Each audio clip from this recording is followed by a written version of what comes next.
You replay a memory you've told 100 times. Then you check the photos. The details don't match. What you remember never happened. What actually happened, you've forgotten.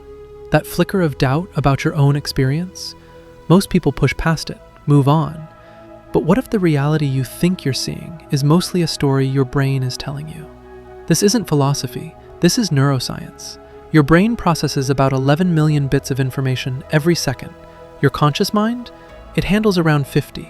That means over 99% of reality gets filtered out before it ever reaches your awareness. What you call seeing is actually your brain's best guess, a prediction based on patterns, memories, and assumptions. Neuroscientists call this predictive processing. Your brain isn't showing you the world as it is. It's showing you a model of the world, one built on what you've seen before, what you expect to see, and what you're afraid to see. You're not experiencing reality. You're experiencing your brain's story about reality. And thousands of years ago, someone described this exact phenomenon without brain scans, without labs, without data. In the Bhagavad Gita, chapter 2, verse 16, Krishna says, "The unreal has no existence, and the real never ceases to be. The seers of truth have concluded this about both." Krishna was telling Arjuna on that battlefield, the fears gripping you, the attachments paralyzing you, the catastrophic futures you keep imagining, most of them aren't real. They're constructions, your mind's interpretation, not the truth itself. What neuroscience calls predictive modeling, Krishna called illusion. What scientists describe as filtered perception, the Gita calls mistaking the unreal for the real. Same insight, different language, thousands of years apart.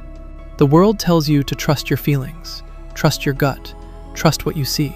But science says your feelings are neurochemical reactions, often triggered by outdated patterns from your past. And Krishna says those reactions are based on impermanent things, things that feel urgent but have no lasting substance. Your anxiety about tomorrow? A prediction. Your regret about yesterday? A reconstruction. Neither is happening now. Neither is fully real. This isn't about denying your experience. It's about questioning its authority over you. Think about your own life. You've made decisions based on worst-case scenarios that never came true, avoided conversations because of rejections that only existed in your head, stayed stuck because the future you feared was more vivid than the present you were actually living. I've done this too. Built entire arguments against people who never said what I imagined. Lived in a version of my life that only existed between my ears. But here's what Krishna offers. You don't have to believe every story your mind tells. You can observe the model without becoming trapped inside it. 3 small practices, starting today. First, pause before reacting. Just 5 seconds. That pause gives your prefrontal cortex time to override the automatic story your brain is running. Second, question strong emotions. Ask yourself, am I responding to the real situation or to a prediction? Third, practice presence. 5 minutes a day. Notice what's actually here, sounds, breath, sensations, without your brain's commentary layered on top. This is how you start to see clearly. You were never seeing the world. You were seeing your mind. Now you know the difference. Subscribe for more content that helps you grow. And if this gave you insight, share it with someone who needs it.